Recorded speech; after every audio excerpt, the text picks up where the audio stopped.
Welcome to Change the Narrative. I'm your host, JD Fuller. I'm Susie Younger, an African-American licensed psychotherapist. I'm also a licensed therapist. We talk about the isms. We talk about the phobias, anything that marginalizes and oppresses. As a white woman, I ask the questions white people are too afraid to ask. Everything we are not and everything we are is because of fear. Through a mental health lens, Susie and I will have difficult conversations with celebrity guests, political activists, and everyone in between. Our mind will tell us whatever we want to believe, but the truth lives in the body, and that's where change occurs.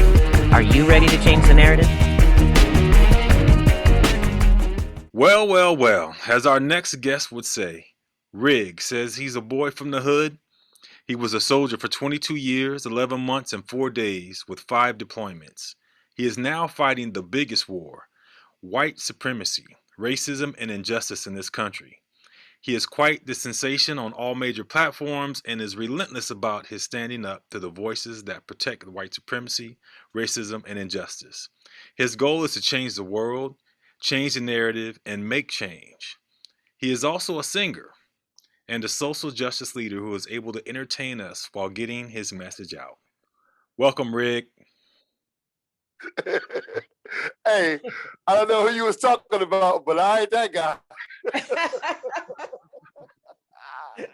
Singing, shoot. That was a good one. I needed a good laugh today. But I do sing, though. I sing terribly if they pay for on my Twitch stream. If they pay the Magateers, I sing terribly for them. So. Well, you're singing your message to the people. How about that? That's it. So, Rig, I'm so grateful for you joining us. I know that you basically had to get through a power outage to join us this week. Yes, it's been a crazy week this week. I know. That's why I was like checking on you and saying, you okay? You good? We still can go, this week? Because I know you were going through it. So everything's back to normal now? Well, I mean, there's still about 10,000 people. I think not maybe 5,000 people without power. So a lot of them guys are over 5 days now. So it's really, they really hurt. At one point, one of my partners, Jolly Good Ginger, he was just was like, forget it, man. Come on, dude. He's like, you don't want to, because his apartment was completely blacked out. He has nothing. Oh, I didn't know that. And so I was like, dude, you family, come on through, man. And so he had come and hang out with us like 30 minutes. And then his power came back on. Okay. And so they just turned it into a visit. Then they went ahead and dipped. But I told him, hey, dude, you ain't got to suffer. No time, man.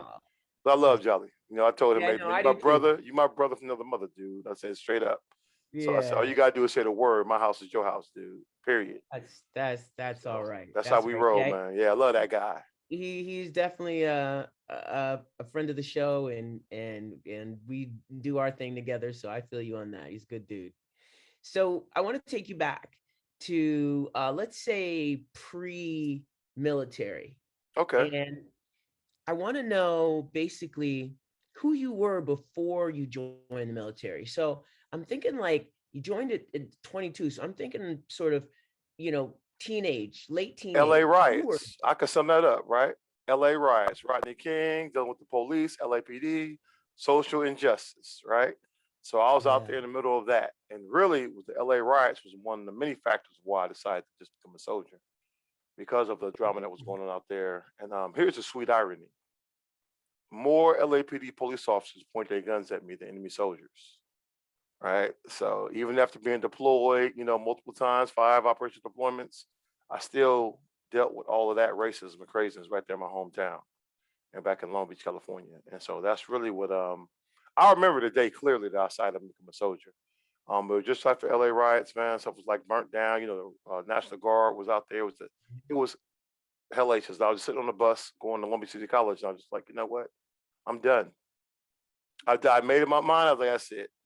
And so, I walked in the recruitment station. I was like, I'm ready to go. So wait, slow down. So yes, the LA riots, you saw I had to take a pause there because my mind and my heart went back there for a minute. When you say that you were done, what was that? What was that whole sentence like? Like, I'm done with? Let me break it down to you. There's a lot to unpack with that. I'm done, right? So you got to understand, 19 years of my life. First of all, I thought everybody lived in the hood. I thought this was normal, right? I thought seeing dead bodies, by the time I was in the maybe Fourth grade was normal. Drive-by shootings, people getting killed at close range, getting sweated by the cops, having guns pointed at the cops, people getting killed by the cops, running for your life from the cops. I thought all those things was normal, right? I just thought that's the way life was. I had no idea that, how dysfunctional my life was. And but one thing I did know, I was just tired. I was tired of the violence on both sides because I wasn't a gangbanger, right? I didn't want to go that life. My dad died in prison, and I made myself a promise that I would not end up like him. And he deserved to be there. He was a gangster slash truck driver, and he was barely there anyway, but he's still my dad, and I loved him, right? But before he went up for the big time, when they finally caught him, I told him, hey, I'm leaving. I'm coming to. I think at that time I told him I was joining the Air Force, but I wound up joining the Army instead, and that was it. But yeah, it was so all of that was just building up. If you look at movies like Boys in the Hood, Men's Society, that was my life, right? I lived that, right? I mean, there was times you get your life, and remember, you didn't even make the news if you got killed, right? Oh, I Especially know. black man in the hood, man. It was just before the internet. Nobody cared. Nobody cared, man. You get killed, man. It was just another end dead, right? That's it. That's how it went. And so Right. one thing I noticed, even in high school, being in the JRTC, which is like the junior officer reserve training program, is I was treated differently when I had that uniform on. Even the JRTC uniform. Most people didn't know the difference between that and the Army uniform, but that was the one thing that already made me think. I'm like, man, you tell me so. When I got this thing on, cops wasn't sweating me as much. I was getting some type of status. That was one thing that kind of. So the Army kind of like was always my backup plan. Because I mean, growing up as a kid, I wanted to be an astronaut, right? I love Yeah. space. I love little goofy stuff, man. I loved all that stuff. Still love sci-fi and space and stuff, but it just wasn't going to work out from the trajectory I was on, And but really, like for me, that the LA riots really was it, right? Because I think a lot of people might remember that incident, but they don't remember all the horrible stuff that happened before that. The LAPD was really just dropping a hammer on people about 2 years even before Rodney King. I believe some shooting happened, a cop got shot, and so they dropped the hammer on everybody. They was out here looking at Tasha Harlan, what stuff happened to her. They let that Korean shoot that girl in the back of the head on tape and gave her probation. They shot those Samoan brothers 35 times. 35 times, man, and got away. Like, yeah, hey, we was good. It was justified because it was big old Samoans, was in fear for our life. I'm like, how could you shoot somebody 35 times, right? But this is how they was rolling. And then we all was getting sweated. My friends getting beat. I mean, when my homeboys got beat out of his shoes, by the cops, man. They just tell you, I mean, even they roll up on me, they tell me who you think they gonna believe. You or me. Right? And that's just how they treated you. Like he was nothing. And so really when Rodney King, we got it on tape, I'm like, well, damn, they finally got these boys on tape, man. I was like, we gotta get some justice now. They caught him red-handed, right? And then we saw what happened, right? We saw it didn't matter. And so really that's when I knew even that night it was gonna be bad, old people crying and stuff, man. I was like, man, this is not gonna be good. I remember I went to I got some ice cream from the shop and was going to school, and it all went to hell in school. I remember I was sitting in like a journalism class, and some people ran down the hall and was like, kill all the white people.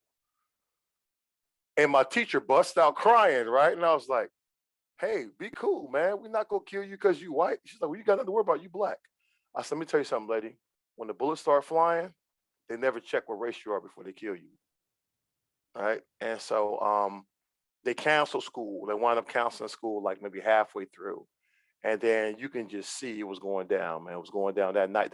That shop I went to grab that ice cream, I watched it burn down on live TV, that night. And all hell broke loose, man. And for the one time in my life, I decided to listen to my mom and just stay the hell home. Because I didn't, I remember we was watching like gangsters like hand off like weapons to each other. Because little of the world knew outside of, the hood, man, the Crips and Bloods had a truce. They just had a truce during that time. And Yeah, so I they was remember. like, hey, we go put that work in together. Right? So Yeah. I seen them, Yeah. man. So I dialed 911. It was off the hook, completely disconnected. So we was on our own for 3 days, man. I knew then. I was like, yeah, I'm gonna stay home, try to protect the house because I ain't got no gun. And I mean, the one Right. time I did go outside to go hang out with one of my homeboys, I got pulled up on by some FBI agents. First time in my life I ever seen body armor, MP5. Now I was fascinated when they rolled up on me because I out after curfew, but I had my little backpack. I was playing Sega Genesis with my boy, man. I wasn't Yeah, no sure. looter. So these guys pulled up in a blacked out car, and I'm thinking it's a drive-by. So I'm getting ready to take off running, and then they turn on the spotlight and like freeze. And so I turn around, I see them get out, man. Four agents. They got the FBI Kevlar, the flak jackets on, and they had an MP5 with a reversible clip. Right, had a reversible clip and the lasers. Now all the lasers pointing at me, but I'm fascinated with the weapons. I'm like, man, you got the guns from the movies, man. And I'm laughing. And I'm like, well, hold up though. I ain't no looter. Right. I was like, this is my backpack. I got a Sega Genesis in here. I got 5 games, Altered Beast. I'm naming the games off, and they were just like, get the hell out of here. Because they wasn't arresting nobody. They was rolling 4 deep in the vehicle. And so I just took off, man. I took off and went back home, man. Stayed the hell in the house for the rest of it. But this was just how it was going down. We watched my partner's house burn down because he was right next to the liquor store. They got burned down. It was just crazy. It was I mean, absolute what you're, madness. it's part of your trauma. I mean, Yeah, all that you saw and then leading up to that, it's all a part of your personal traumatic experience, racialized trauma. It's all connected, just layered. And so, it's fascinating that you said I'm done. And that's why I yes, wanted you to break that down, because that can mean yes. different And things to and I different think I people. heard, oh man, it might have been Jada Pickett in one of the movies, man. She said she hated the hood. Right, I forgot what movie it was, man. But she was like, I hate the hood, man. And I was like, yep. My sentiments exactly. I hated it. I hated it because I was stuck. Right. The gangsters didn't really want me because I wasn't gang banging. The cops didn't believe a young black male going to college. I remember a guy laughed in my face when I told him that. Like it wasn't even an option. Right. Like he was like, please, what set you claiming? I'm like, I got a freaking Lakers shirt on with Magic Johnson, man. Nobody claiming that, dude. I'm like, don't y'all got a task force? Right. I'm like, dude, I'm not in that gang. I'm not in that life. I'm not about that lifestyle, man. I hate drugs. I don't smoke them. I don't do it. I don't transport it. I have nothing to do with that lifestyle. But they just did not believe that. And so he's always getting shook down. Always been that was the thing they always use at you for description. Right. You in the I hood, learned you that I learned that living in California for 20 years. I heard so many stories like that, and even witnessed a few of my own. And people have no idea no, they don't unless understand. And they, and they that's why just I don't tell them, even know. yeah, the army was a step up. Really, that's why I tell people. That's why I stayed. Right. I stayed because it was far as horrible as the military could be, and it could be hell sometimes. But I was set compared to my life in the hood. There was no, I kind of knew I was never going back, right? Because I might have went back and visited, and then when my mom died, I knew that was it. I was like, Yeah, well, you were done. that's it. Because I mean, I had to bury her, and then I was in Iraq the next week, Okay. and so it was just crazy. You know, something sticking with me, and I want to go back to it. Rodney was on tape, and that still didn't matter. And Exactly. And that was a horrible thing because I still had a sliver of trust in the justice system. Like when they got these guys beating this dude damn near to death, using the N word, right? Doing all of that, calling them all of this they had everything. They had the records, they had it all, man. And they walked and they walked. And I was just like, man, this guy's just so racist. It was just everyone knew it was just such a travesty of justice, man. But it knew it let everyone else knew we all knew. America is a racist country. It always look, has been. It's always something I've had to deal with in this country. From my very first time in my neighborhood, first word out these white people's mouth, hey, Ian, what you doing here? You bringing down the property value, right? And right there in my little street, man, Pasadena Avenue, Long Beach, California, very first words out their mouth. And it's just, it always been there. I went to Hughes Junior High, openly racist. Most racist, my mom thought she'd do me a favor by sending me to a white school. I thought I'd get a better education don't even there. get me started on that conversation. And so that was just, what I did learn was, to develop a thick skin, and it was just, the horrible racism that happens in your face with it. And that's why I say, man, this is why, um, really for me, it was one of the things that drove me to become a soldier. And then when everything happened now, like 2020 drove me to become a social justice warrior. That's really what did it No, with Ahmaud Arbery and then I think George Floyd. I knew at that moment when I watched what happened to George Floyd, I knew that for the rest of my life, I'm all in. I'm all But in against this battle. but Rig, I don't know. I don't know. It sounds like the stage has been set Yes, all along. It was just a matter of time. I mean, that yes. might have, um, given you some fuel as to when it should happen, but given your history, how could it not have been your journey? It sounds like Yeah, it was. I mean, I've wrestled with it before. I've been with other groups and activist groups, but I just tried to, I did what they said, right? If you don't talk about racism, it won't be here, right? I shut up. I put my head down. I soldiered. I kept my soldier secrets, man. I don't ask, don't tell, man. I did all these deployments. Mhm. And it's just funny, man. Like the more deployments I did, the more useless I saw it was, right? The higher I climbed up, the more corruption I saw, the more, that's why really Afghanistan was a horrible deployment only because there was so much corruption, right? I mean, I spent $2.4 billion over there and we knew we was giving it to corrupt individuals. And I remember bitterly arguing with officers like, what are we doing? It's like this guy just got, they let him go because he was stealing the money, not because he was stealing it, because he wasn't breaking bread with his tribe. But he came back like 3 months later. I'm like, these guys are all crooks, man. They crooks. We could be sending this money back to the States. And it was like, you know That's what, but they was like, just shut up and watch your lane there, soldier. This is, you want to retire, this is it. This is the path forward, right? You gotta, hey, ignore what they're doing. And, but I just knew me, I'm not getting involved in it. I said, hey guys, I'm not getting dirty up for nobody, period. If they corrupt, they corrupt. But if this is what we gonna do with taxpayer money, so be it. you have questions firing off in my head, and I can feel them like all through my body because you're hitting on so many things that I talk about all the time and I feel so strongly about.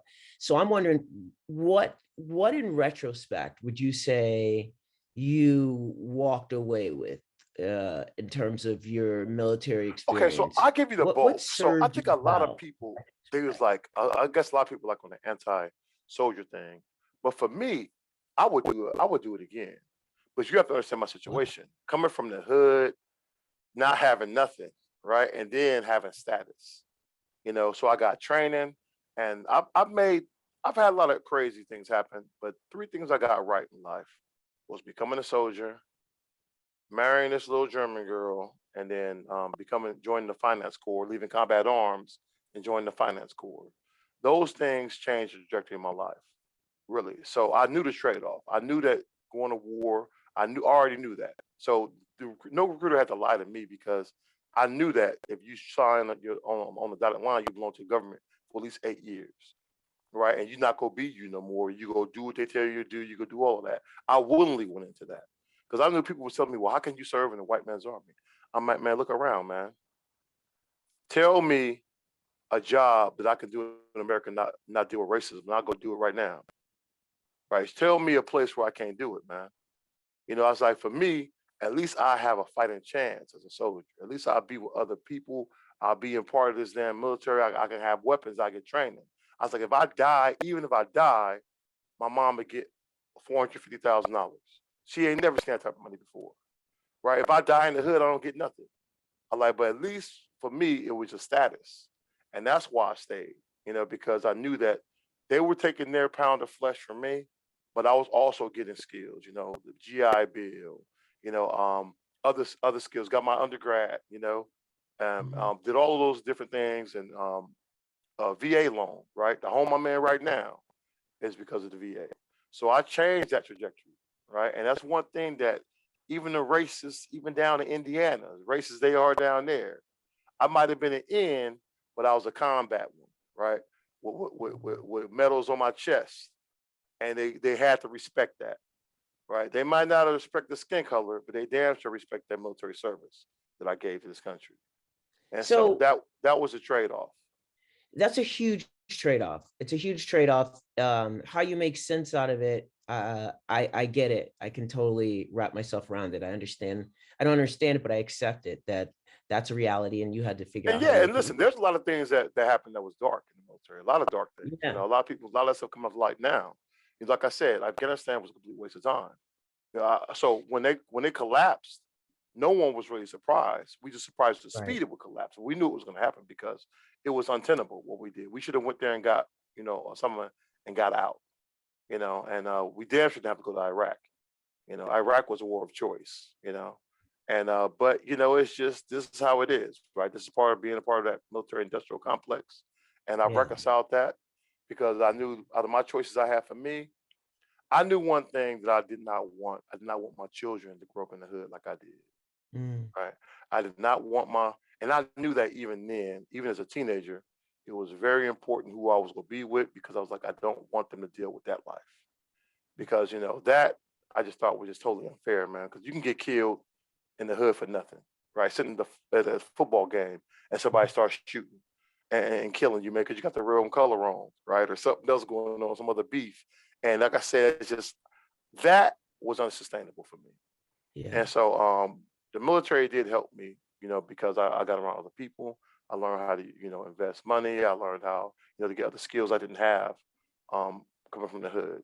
So You yes, I know, did learn how to do all of those things, but then I had to come back and deal with this. But now, I'm even more fired up. I figure, hey, I'm in the biggest fight of my life now. So that makes sense. This is a question I think I know the answer to, but I'm gonna ask it anyway, which is, how do you think your military experience would have been different if you were white, if you were a white soldier? I love well, that. I I probably love would that have been, response. I probably would have been accepted as an officer. I probably would have gotten a hell of a lot more awards. I would have retired with $100,000 or more money in my pocket. There's a lot of things I ate because I was black, right? A lot of things I had to suck up because I was black. Open racism at times I had to deal with because I was black. And so, yeah, even having to deploy 5 times, I knew officers that never deployed, right? These guys came back here, the whole war on terror, they missed it, right? So you understand, we know what it is. If you look at Sergeant First Class Cash, he just got the Medal of Honor. This man just got the Medal of Honor.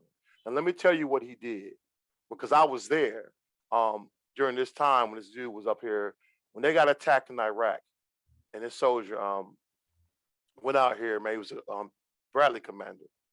And when he came under enemy fire, his tank got hit and it splashed JP-8 fuel all over him and his crew. Right. And so him being a commander, he had the best chance of survival because he can just jump out the top of the vehicle, which he did. But the vehicle burst into flames. And so this man is soaking in blood or soaking in fuel, and he's seeing that his soldiers is burning up in his vehicle or burning in his vehicle. He goes back into the flames, not once, not twice, 3 times under enemy fire, burning alive, burnt his entire uniform off of his body. Right? Saving these guys' lives, save 6 soldiers' lives, grab 10 people, save 6 of them live, because of his actions. If that's not the Medal of Honor, I don't know what the hell is. Right. Right? But they were silent. They didn't do nothing. They didn't give that man nothing, man. They gave him like a little Distinguished Service Cross, or whatever, which is, it's the highest award you can get in the Army, but still, they didn't give him what he deserved. And I always remember, like, my God, man, really? We seen a white soldier jump on a grenade, gave his life, for his 4 buddies in his vehicle, and they gave him the Medal of Honor the next year. Wow. And you got to understand, no soldier since Vietnam, no black soldier has received the Medal of Honor since Vietnam, right? And we know people out here. I know men who out here who fought to their last breath for this country, right? And still, even then, you always get played. Even my medals, I got played. But I was like, you know what? That's why I tell them. That's why I don't give it. That's why I throw it in their face, right? Well, that's what they really, because we're supposed to be the silent professionals. Yes. But that went out the window with Trump. That went out the window. I said, you know what? The hell with that. That's why I rammed the medals in their face. Let them get upset, man. I don't care about their hurt feelings, man. Yeah. Because I know it That makes still sense. wasn't what I deserved. It still wasn't what I deserved out here. And I've dealt with open racism, even down there when I went to officer board in racist damn Arkansas, right? And I knew the only person that gave me the go ahead after all the combat action I had seen, the only person that recommended I become an officer was the other black female officer on the board. The rest of these guys just look for something that I did when I was a private. Say, well, hey, you messed up here. Like the guy was an open racist. You want to know why did I have that bad SR there? Because he was openly racist. That's why. And he went back and doctored the paperwork. And even to That's have why. to have to say that, like they don't know. Yeah, they know, man. They know. And that's why I just like, so when you got people like Tim Kaine come out here and tell you America's not a racist country, and then Kamala Harris repeats that lie, I throw it in their face, man. America's so racist that you let Rush Limbaugh get the Medal of Freedom before a black soldier got the Medal of Honor. An openly racist dog got the Medal of Freedom hung around his neck before black servicemen who died in combat for this country got the Medal of Honor. And so you will never be able to convince me that America is not a racist country. It's a very racist country. You can almost become a billionaire being an open racist. There were soldiers that I served with that didn't even want to go. I'm gonna tell you a quick story, how I got to go see Barack Obama. Right, how I went from, combat in Afghanistan to the White House. This is how this happened. So when I got back from my deployment, I was stationed here at the Pentagon. Now they have ceremonies, a Medal of Honor. Soldiers get the Medal of Honor, and that's only given by the president. Okay. I never forget they asked for volunteers because they want the place packed out. They want all service members in there. And so they asked the white soldiers that was there before me. I was kind of like in the back of the group. And they was like, hey, we're about to do the ceremony. And I remember the guy got up and said, hey, man, I'm not going up there, man. Obama's a Muslim. He's not even an American citizen. Now, this is an active duty soldier saying that's bullshit. I was so disgusted. I was like, you know what, man? I said, I'll go. Bought a uniform right there on the spot, man. Did the background check. That Monday, I was right there, like from 6 feet from Obama when he passed me, right? And gave that soldier Medal of Honor, man. Best Monday ever. Best Monday ever, man. I made sure I retired under Obama, man, because I knew, I had to beat him out of office because there's no way on earth I would serve under Trump, man. No way. Because of open racism. I'm gonna get to that. I can material for weeks. No, right? I know. And I want to get to that, but I want to say to you something that I know some people receive well and some people don't. How do you feel when people thank you for your service? It doesn't mean anything to me. Right? It's just like it just say the people I've encountered. Yeah. Open up and say thank you for your service. But hey, you are in because you're a race baiter. So it means nothing. The people who I respect are other service members who've seen combat. Okay, who say it to you? The ones who've been like, hey, I think you're on the right path. You're doing this, that. That's where I really got my validation from other people who've been, because I don't care what the peons say, right? Because here's something, they can't take that from me. I walk the path that less than 1% of Americans walk, right? And out of that less than 1%, only 12% make it to full retirement. I'm that 12%. They can never take that from me. Right? True. No matter what they say about what I'm doing now, they can never take that. When I talk about that, one of my videos, I say I didn't see you here, Cuba, 95, Bosnia, 95, I saw that. Kosovo, 99. They can't see. That's why when I ran that gauntlet on them, man, this is why that video is like the most banned video on TikTok, but it's also my calling card. Because when I drop the Undertaker theme, I'm showing them, I'm walking them down. They think that Kyle Rittenhouse is a patriot or Rush Limbaugh is a patriot. Like, please, man. These clowns never could walk our path. They never could walk the Warriors' path. And so you talk about so many reasons to have trauma in your life. And I don't know many soldiers who leave without having some sort of emotional challenges, mental challenges. I was broke before. I deployed broke. Yeah, right? That's what you had to, because that's what you do. I remember one reason I love Junior Seau, man. I remember I bought his jersey, man. When he died, his mom was crying for him because he used to hide his injuries, man. That's what you do. That's what you do. You can't tell nobody. You're taught to do. You cannot tell nobody because it's seen as weakness, especially mental illness. You can't tell nobody about that, man. They use it against you. They weaponize it. They take away your weapons. They take away your abilities to do anything, man. They destroy you with it. And so how have you managed to get where you are, having hit all of this? I mean, did you ever get to get? I hit rock bottom, right? One reason that that I'm probably not in prison or dead somewhere is because my wife held on when most women wouldn't. I was a hot ass mess when I came back from Afghanistan, man. I clearly had PTSD, but the VA didn't give a damn. They was like, well, hey, he's fine. right? He got maybe an emotional adjust. Everyone knew. The soldiers I served with knew I was suffering from it, right? Everyone knew, man. They just didn't give a damn, right? And so I just, I kept it bottled up until I could not, and then things happened. I knew that. So one of the things that happened that really made me decide I had to get some help because, you try to compartmentalize. It's usually Yes. compartmentalize, Welcome to and being a man yeah, and having gone through all that you've gone through. Yeah, yeah, absolutely. and so I remember I went from like driving downtown Kabul, where every car could be a car bomb waiting to kill you, to Mhm. just being back here in I-95 in Virginia, just in 48 hours, which is like unheard of, right? But I'm still over there though. I'm physically here, but I'm still Right. over there. And so I think I cut somebody off. I don't even know what the incident was about. Honestly, I couldn't tell you who cut who off. All I knew is that I was gonna snatch the life out of that guy, Mm. when it happened. So I jumped out the car. I told him exactly what the hell I was gonna do to him in graphic detail. And I seen the shock on his face and the shock on his girl face. Mhm. And I was just like, okay. So I got back in my car, and then that's what my wife said, I'm scared to be around you. Mhm. And I was like, you know what? I was like, damn, man. I was like, it's all falling apart, man. I can't hold it together anymore, right? Yeah. Because I was just, I had so much mix of emotions. And with the VA, it was a crapshoot. A lot of them Yeah. just sorry, just there to collect a check, man. Worthless, man. Worthless people, man. And so I recently started getting help. Eventually, I finally got diagnosed 6 years later, right? 6 years later, they diagnosed me, right? But this is how the system is. I know guys right now, even Younger Ginger, man, that boy should be maxed out right now for stuff he went through because he went through real hell. I've had some stuff bad, but he went through hell, right? And they still spin on him. They did him dirty in his career too, man. But for different reasons. But that's how they do you out there.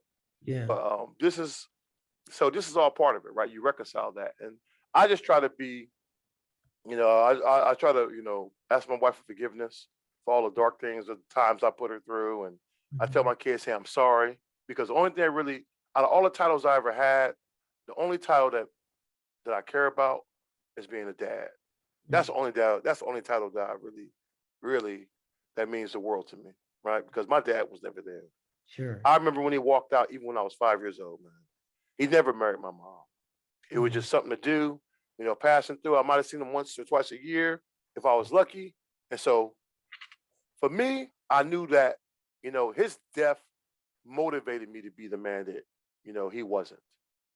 And that's why I say it wasn't about, I didn't touch drugs because I didn't want to be like him, right? Mhm. I didn't want to, I made my entire life, even the way I said my government last name, everything I changed, everything about my life, about him. That's I would never be that man. And so I think for the most part, I did pretty well, you So know?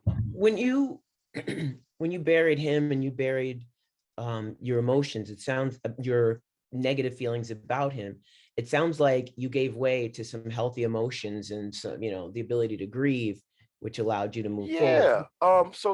Yeah. That helped me to do a lot of stuff. And then just being there, in my dark times, my children helped me hold on. Sure. There Yeah. was one point where I got pushed out of my government job. I was Mm. having to do Uber for 2 years to stay afloat, Mm. after everything I'd done, man.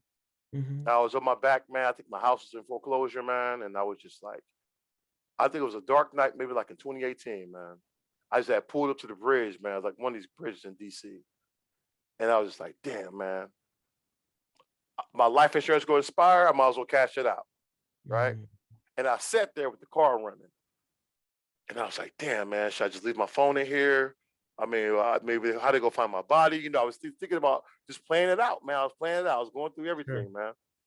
And then finally, I just thought about my sons, man. I was like, what my sons gonna think, right? I was like, Mm. damn, man. I was just like, I was like, what my sons gonna think of me, though, man? What are my sons gonna think of me, man? That I folded when it became unbearable, right? And so I just, I prayed for more strength. Whatever out there, whatever being was out there, I Yeah. just need to get more strength to get through these dark times. Yeah. And then, just I didn't want to make it easier. I just wanted to be stronger, right, to deal with it. So I got through look, those dark times, and but there's something, but I want to slow you down a second because there's something that you said that's so powerful, and I appreciate you being so vulnerable. It means so much to me and to people because they need to see you, your story, and Black men being in their feelings and being present with it. So I oh really yeah, yeah. I listen. appreciate that. My kids know. My sons know I cry. I Yeah, can't. I can't hold it anymore. Right after Afghanistan, I that's was a broken health, man. though. That's I was a health, broken man, so it floods. I mean, but that's anything I emotional see that health. trigger me, yes, and that's why I tell them, listen, there's nothing wrong with crying. Yeah. I like, you go see me crying. We cry when our cat died. We mourn together. Mhm. I said, hey, this is part of it because if you don't do it, it kills you on the So inside. that's And I've that's seen so many perfect. people that's been up there. Yeah, I say, hey, they go see me go through all of it. Yeah, I let them know I don't have all the answers, but I'm But you trying have to your grow. answers. I'm trying to be better. Yeah, I'm trying to be better at what I can do. I want to be. And they know though. They know how I feel about them, and they know that out Um, of all the titles and things I've had, the title of dad, like I said, is the most important. but Rick, you said that you have asked your wife for forgiveness, but not but. And I want to know if you've forgiven yourself for going through what you went through, because I mean, it wasn't all you. Yeah, of course. Yeah, Look, I did the best of what I had. Right? exactly. I had the best. It wasn't like I knew better, but like I always tried to do, do the right thing. I know as I could tell you that I've never mistreated a soldier. I've never used my position to abuse anyone. As much as I seen that stuff going on, I decided that person I was going to be. Even I had gay soldiers that served under me during Don't Ask, Don't Tell. I kept secrets, Mm, right? Said, listen, man, this is, I don't care if you're straight as long as you shoot mm, straight, you know? yeah, And that's just how I said, because I know how it is. I know how it is to be, be discriminated against. Man, I told him, man, I know how they gonna treat you, man. They treat like they treat me. Especially if they was black and gay, yeah, it was the worst.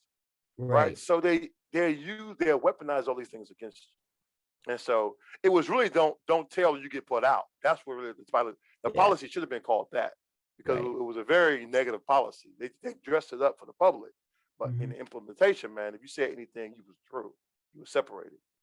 So How do you? So look. First of all, you have to promise to come back because I'm okay, barely skimming on the surface of all the true. things I Hey, want I've to been talk at this about. for a minute, so I got a lot of life experience to share with you. But yeah, And I I definitely I will. appreciate that. I want to shift gears for a minute to talk about a lot of people, particularly white people, are in the streets now, getting a lot of notoriety and a lot of attention for doing what we have been fighting through all of our lives. Exactly. 400 And years so, plus, right? So yeah, and so I have mixed feelings about that, and I know, people personally are doing it, and this is not to make a judgment on them, but I have mixed feelings about it, and I just want to hear how you how deal I with feel. yeah, for So sure. it just depends on if they're real or not, right? We got some people out here who are performative, right? Some people who are, white supremacists just trying to find a new grift, Mhm. and then you got people like my boy Jolly, right? I found out during the insurrection we were neighbors. I had Oh, no idea, right? And I follow him on TikTok. He was like one of the first veterans I followed on TikTok because okay. when he talked at the RNC, I was just like, man, whoever this guy is, I was like, he gets it, man. He Mhm. gets it. I was so disgusted with all the lies over the last 4 years, man. I used to just cuss out the TV, man. I was just like, this is ridiculous, man. They calling these fools patriots, man. I was just like, and so my video dropped, I think that no, that September. I didn't see you here, and the reason why it dropped is because a guy told me, a Russian troll said, you should be happy that white people freed you from slavery. They could put you back in if they wanted to. And that's the video that made me when I dropped the video, I didn't see you here. And that's why I was just like, and that's what kind of like put me on the radar. And that's when they saw me, like people in the fold, T Nathan, a lot of them saw me from that video. Okay. And then during the insurrection, though, I live streamed it at the insurrection when it was going down because I knew the military response was broken. And I was like, for me, it was a worst case scenario because it's shown that there were some people have been compromised because we know that anybody they should have been lit up well before they got to that capital. The fact that they breached the halls of that capital, I was like, man, we knew. And I was like, guys, we just gotta find out how bad it is. As a military compromise. I knew you can't have a civil war effectively without the military. I was like, as long as the military hold to the Constitution, we stand a chance. And so it was just crazy. But during that live stream, helicopters flew over my house, and I was live streaming the Black Hawk helicopters they flew over, and I was telling them the response time. They probably gonna be on scene within 3 minutes based on their speed and whatever. And I was just giving like, basically play by play. One of my friends, Dr. Fingers, he was like, dude, where you at, man? I'm like, I'm in Northern Virginia, man. He's like, dude, I think you're like right by us. I was like, really? And so that's how we found out that I was neighbors with Jolly Good Ginger. Jolly Good Ginger is only like maybe 5 minutes away from my house. Oh, okay. Practically neighbors. Okay. And so that's when we met up for the first time during Biden's inauguration. And I was like, dude, but I love Jolly ever since then. I've really, really been, with him and the movement, really just been, so people like him, I appreciate him, what he goes Yeah. through. Because he's in it. He gets it. His family. I absolutely get it. Black. And so, but so it's gonna be that two-edged sword, because you know how this is gonna be. They listen to those people before they listen to us. Period. White America is never gonna listen to us unless we playing their role. We gotta be nice, and this is why I'm banned. This is one of the main reasons I'm banned, because I'm not gonna be the Martin Luther King. I'm not gonna be that peaceful Negro. That's out. That's out for me. And America doesn't deserve that. You have Barack Obama. Look what you did to him. Look what you did to our race when you gave us our best. We gave you our best and our brightest. Look how you treat us. So now you give me. I'm a different kind of end, right? I'm a different kind of one. I'm okay going scorched earth. I'm okay fighting fire with fire. There's like, well, Michelle Obama said take the high road. I'm like, I left the high road when they called her a man, right? When they called her a man, I was like, now I'm gonna treat you like the enemies over there that I fought against. You trained me to fight against. I'm gonna use the same tactics, that the military has taught me. I'm gonna use those tactics against fake patriots, when the times comes. And you, Lord knows you take them on. I mean, sometimes I'm like, yes. oh my God, where does oh yeah, I give it to them. Even today, I was battling some guys, but I've had people open threaten like this. I've had police departments in North Carolina threaten to kill me, threaten to come in. We coming to hang you in. I'm like, I tell you what, man, when you come, make sure your affairs in order, right? I said, because none of y'all go get it. I was like, I say anybody, it's like, we touch your family, like your family get it too. To the last kid, every last one of them go pay.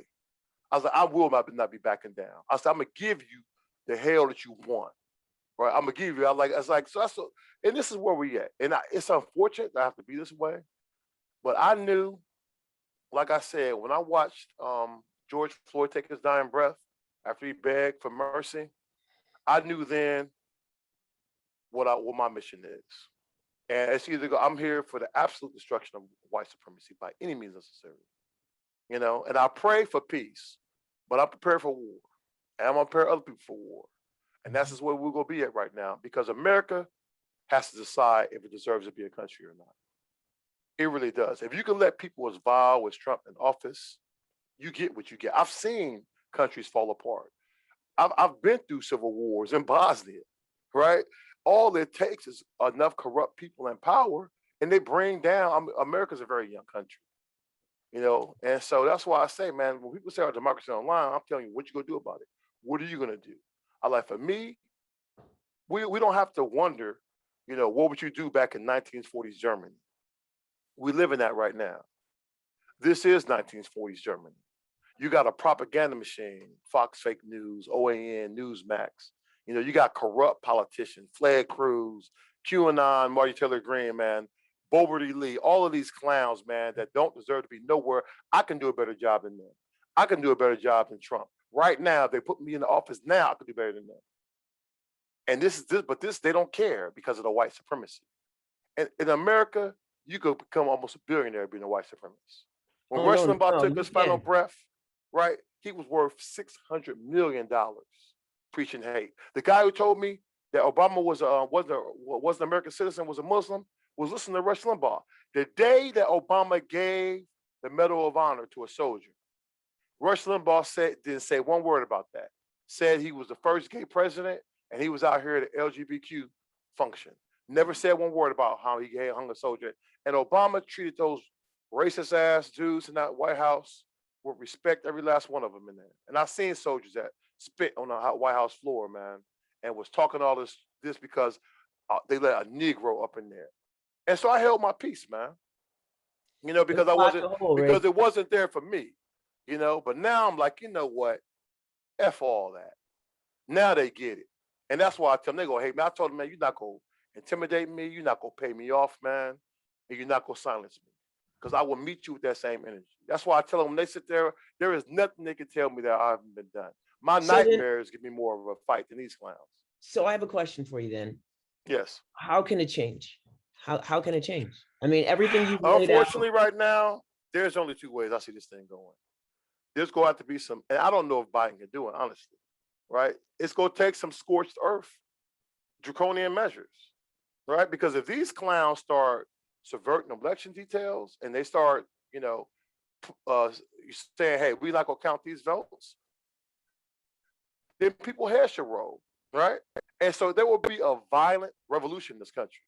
And believe me, January 6th, I was prepared. I had my full military gear laid out at this house. I was already ready, locked and loaded, ready to go. Wow. Anybody that was going to come here, I was going to kill them on sight. I already had my stuff set up. I already had my plans of attacks. I already talked to other veterans that was going to help me fight and hold down my block. So I said, if they show up, man, I'm killing them on sight, man, period. And we're going to continue to do what we have to do. Because we knew what it was going to come to, because people don't understand, like, the only reason we're not Miramar right now is because the military didn't get involved. That's the only reason that we're not openly trying to kill each other in this country right now, because they intervened. I was like, my God, man, you don't understand that if all it took was some active duty forces to break off and say, hey, we want to keep Trump in power. Now we're killing each other, right? Because we all know the penalty for treason. They could summarily execute you for that. Okay. Right? And I did. But here's a question for you. No, but I want to pause you right there, because you said something that's really makes me think, because I hear a lot of Black people say that, like, I'm ready to fight. And I can't get past the fact that that hasn't worked out well in this country. You think of the Black Panthers, you think of, Sure. I think the difference is you learn the difference, though, right?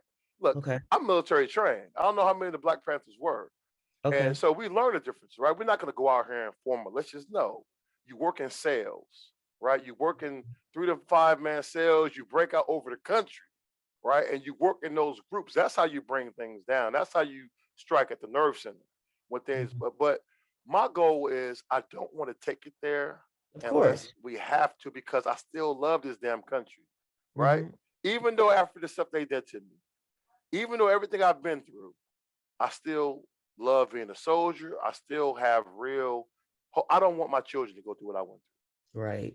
I don't want them to, but I can't just sit back and let this go. I can't let these liars get up in here, these fake patriots continue to go down this path. And I only see two ways out of this. We either we get victory at the ballot box or with the bullets. And there's not really much other else than that, unfortunately, because I just don't see who else is going to get us out of it, right? Yeah, but they're making the ballot box situation so much more difficult in a couple of different ways. Because you got Republicans posing as Democrats, right? That's in here. Crooked Mansion and Cinema out here, man. Right. But they've always known to do what they need to do to get in where they need to get. And what I think, I frowned at Biden because the biggest disappointment is, receiving the Black vote, and then what? Yes, then what? You gave us Kamala, but then what you do, right? And you let keep her get up admitting, on TV and say that America's not a racist country. Get the hell out of here. That was just crazy. America is the most racist country. I've been treated by my enemies better and with more respect than my own damn country right here. That's deep. I'm just here to tell the truth, right? People are like, why didn't you stay? I was like, I would have stayed. My wife wanted to stay here. I was treated as a damn hero in Germany. They loved my Black ass in Germany, right? They loved me over there, man. They loved us in other countries, right? Because we don't have that dirty history that we got here with the white supremacy. They just seen us as a Black soldier, right? And that's why I tell you, man, this the dirt that I've received in this country, been called the N-word. My wife never even heard all that type of talk until we got here, right? This is what I tell you, man. And now Trump has exposed it for the whole world. Our adversaries use it now. China's like, well, why are you going to talk about our concentration camps? Look how you treat y'all Black people. And they right, right? That's the cold thing about it. I'm like, dude, that's what happened when you put an idiot up here. Everyone knew that America was racist, but it was our quiet secret, right? It's our quiet little secret. But by Trump going out here and letting these guys defecate in the halls of Congress and call people N-words, it couldn't have been me. It couldn't have been me. I told him, man, listen, I knew if I was there January 6th, I was tired from extinguishing people's lives from them, man. Because That I just shouldn't think even, that, and we shouldn't even have to, like you said, we shouldn't even have to go there. Nobody wants to see that happen. but this And what he's, and the problem is though, they're okay with it, right? You yeah, got well, Boban that's what I out was gonna here. say. They got political cover, right? Yeah. And that's how you look. Hitler failed the first time too, guys. Hitler failed in his first coup attempt. He came back and was successful in Night of Knives. Mhm. And here's the thing: I don't think Trump's gonna be able to do it because he's too old and too stupid. But what they have done is open the door for somebody else who is more charismatic, somebody who could be younger, somebody who is smarter. Because you already got corrupt stuff in the government right now, man. You got corrupt stuff out here. They're not going to crack down and ban Fox News. They're not going to get rid of this nonsense, these Well, propaganda machines. because capitalism is Of at the base. course, exactly, and that's the. But a lot of these white people find out too that hey, your white privilege run out when you run out of money, right? Hmm. Right? Yeah, I said, hey, now I said, guess what? You just another end too now, because now, right? I said, because if you ain't got enough money, they don't care about you either. They don't care about you either, man. That's the intersectionality of this thing, right? I say because really we know the 1% is trolled. That's why I tell them guys it don't matter. I was like, if you talk about it's a government, I don't trust. I was like, man, what do you think this is? They don't care if you get vaccinated or not. They making their money whether you taking them stupid vitamins, whether you taking the horse the warmer that don't work, or taking the vaccine. Big pharma getting paid. And guess what? When you go in there and you got to pay all this money and go broke for these treatments, they love it because they make more money off you when you're sick. Yeah, that's that piece right there. That's what Yeah. people don't understand. I said, dude, You it don't matter. This don't cold understand capitalism that system. piece That's right why there. capitalism is like a vicious dog. It has to be regulated. It has to be. It has to be regulated. It has to be kept chained down because if not, unregulated capitalism, it destroys us all, man. It It'll destroys eat us you. all. Eat us They alive. will. This whole war, this whole world of terrorism Yeah. has been dirty, right? Yeah. I watched Brown and Root. That's why I say Cheney, man. Come on. Dick Cheney, one of the most powerful vice presidents of my lifetime. At least he got the courage to stand with his daughter. I give him that. Cheney, man, come on. Halliburton was every deployment.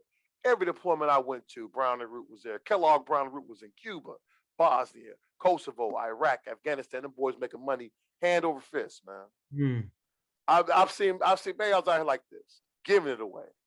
Yeah. Giving it away, right? Yeah. I moved $232 million in cash from Germany to Iraq. Big face 100 bills like this, right? That money, what they got figured out quickly was Hollywood be doing stuff, man. They be stunting. $1 million would never fit in the briefcase. Never. It's not big enough, right? You need something like a duffel bag. We moved that type of money. It was all vacuum sealed. We moved $1.6 million bricks, right? And I moved them from Germany to back to Iraq. And that was just crazy how things was going down. And so this is what we dealt with. So I've seen money move, man. And that's why I know what the government has and this economy and how crazy things can get. Things we paid for, stuff that happened. I learned a lot with it. So yeah, it was nuts. Well, I'll tell you this. There's so many more questions I have for you, but our time has run out, and it's unfortunate. Yes. So you have to come back. I will. Hey, you guys, let me know, and we'll set it up. And I would love to chit chat with you, and we can. As you can see, guys, my life's an open book at this point. Yeah, I think it's beneficial for people to hear an inside perspective. I really do. Tell people where they can find you, would you? So, you can catch me on. My best place to catch me is Twitch, U.S. Army Overlord on Twitch. I'm also on IG and YouTube. I am on TikTok, but I could be here today, banned tomorrow. My current accounts are U.S. Army Overlord 8.0, Union Gang, BLM Forever, and then Union Gang on Twitch. Those are my 3 active accounts I have on TikTok for right now. But if you click on any of my social media in the link tree, it'll put you back on everything else. Oh, there you go. Twitch is my headquarters. Yeah, and I think letting them know that you have Linktree. Is it under the same name? Yes. And so anytime any of my social media you catch me on, that link tree will take you to all of my sites. It take you perfect. From like people like Jay for Congress. I'm trying to get more veterans in Congress, trying to get these pretenders out of here. And so I put stuff out there like that. Joseph and Julius, links like that. I put in there as well. Okay, great. All right. Thanks so much, Rig. I really appreciate hearing everything you had to say. It's a lot. Hey, look forward to. Hey, yes, a lot to take in one bite. So, hey, I look forward to future talks with you. Right on. Thanks a lot. Take care. All right, you guys have a great one. Bye.